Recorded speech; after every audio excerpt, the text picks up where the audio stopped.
Today, we are making pasta carbonara based on the recipe that I learned when I was in college working in an Italian restaurant. It's easy. Usually, I have everything in my pantry or in my refrigerator to just bang it out. I use bacon because that's just what I have around. You can be more proper and use prosciutto or chianchiol, or whatever you have. That's sort of more, to me, the spirit of you cook with what you have.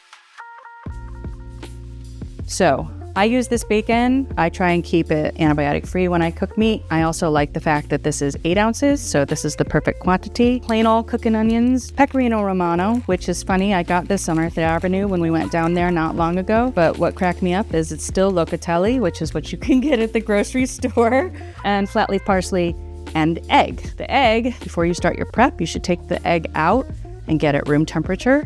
If you forget, just take some water and put your eggs in it, and that will help the eggs all equal a temperature that's closer to room temperature. The reason that you want that is you don't want to cook really scrambled eggs. You want the eggs to make a sauce. This is my lazy way of doing this. I cut right through here.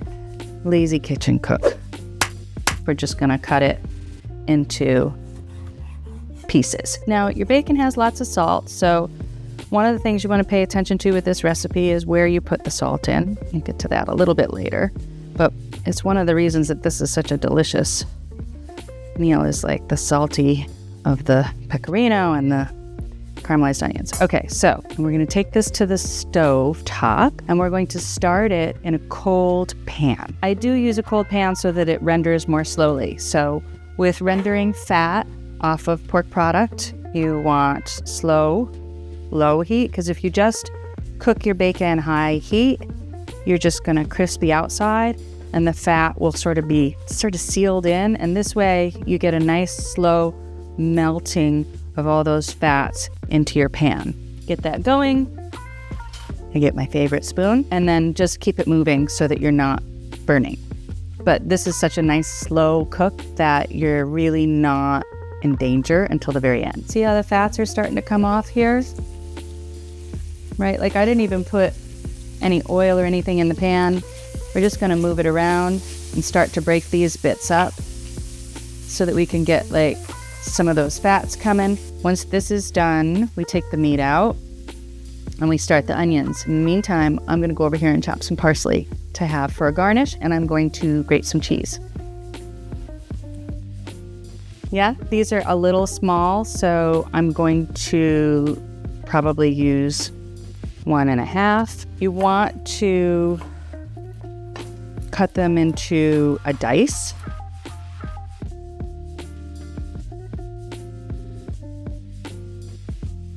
So I know that this is not something that most people put in their carbonara, but Rosanna Bongiorno did it, and that gives me permission. When we designed the kitchen, we designed it so that the prep station was near the garbage station. Some people like the garbage station by the dishwasher. I like it where I prep because this is satisfying to do. This is the job that I usually dole out to the children because I hate doing it. This is nice and soft, this cheese is. And you probably, for a pound of pasta, you're probably gonna make like this fluffy 2 cups-ish, super fluffy. And it looks like a lot, because I mean, it is a lot, but it's really just this little tip. And put that there. If you don't know, you should always buy flat leaf parsley. It's 100 times better. And I just crumple it because I love parsley so much. I don't really care if it's like this super fine green in my pasta. I mean, I do chop it down. I really don't mind it having a loose feel.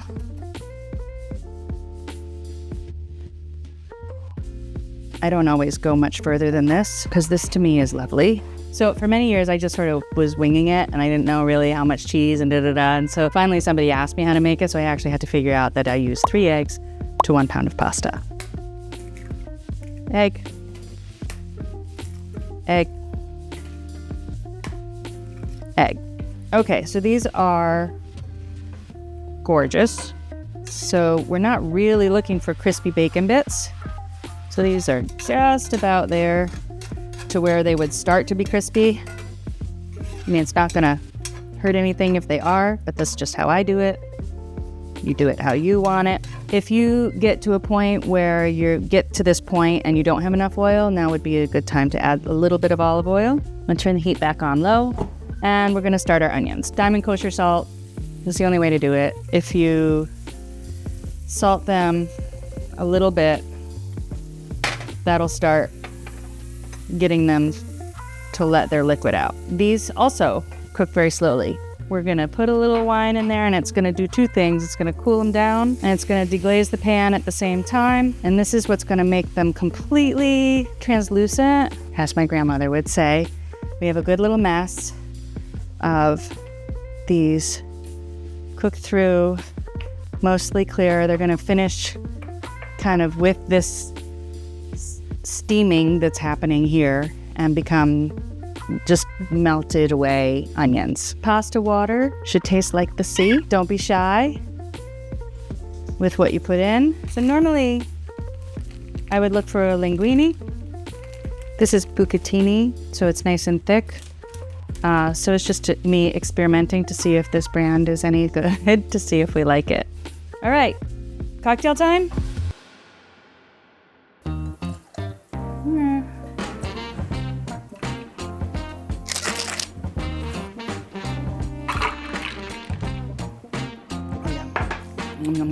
So while the water is heating up, we're waiting for it to boil, I'm going to tell you why we're actually doing a cooking video. For some reason, I get the feeling that there's a lot of designers out there that don't, well, kitchen designers, that don't cook.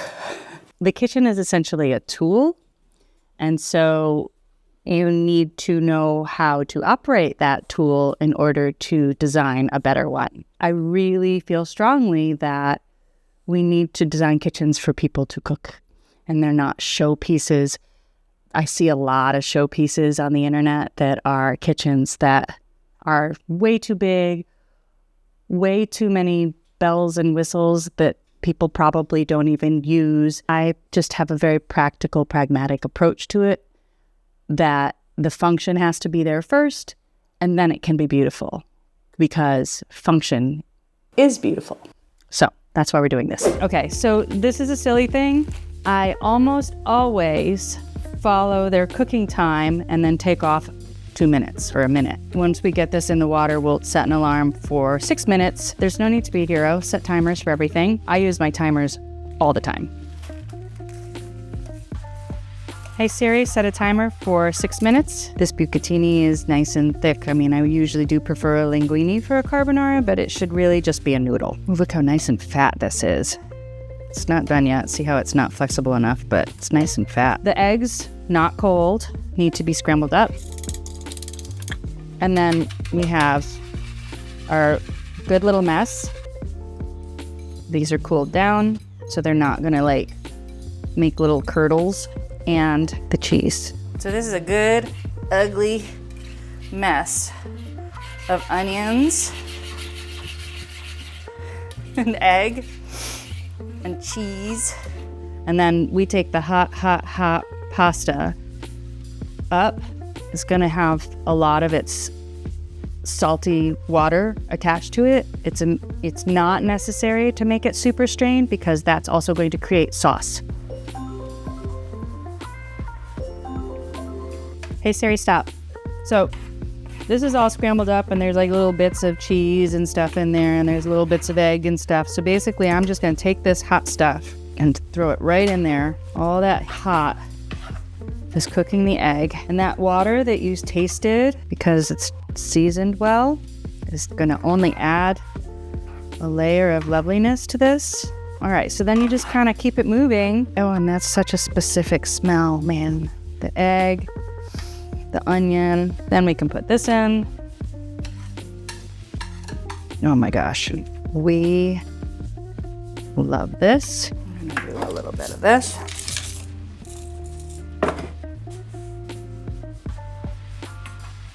Don't be shy. Oh my gosh, yum. That's it. You can do the chef thing, and you can spin it when you put it in, so it makes a nice little pile. I'm gonna try and eat this like a dainty lady, but everybody who knows me knows I don't eat like a dainty lady. Oh my God, I love that. This is just one of our favorite things. It's such a good comfort food. It seems like it's a heavy sauce, but it isn't. It's really just 3 eggs. It's not the heavy, like rich kind of overdone Alfredo type of heavy, which is why I object to it having cream. So I love this so much. And just a little bit of bright from the parsley. Yeah.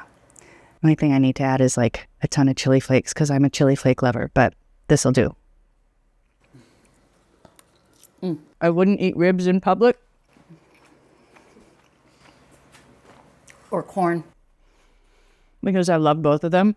And I'm just, like the fantastic Mr. Fox about it. I'm just like, that's what I want to do. Just stick my face in it. Yum. Thank you for watching all the way to the end. If you want a printout or a PDF of the recipe, I actually have it written down. And you can go to the link in the description below and click on that and use the password Bauhaus with a capital B to access the file. Thank you.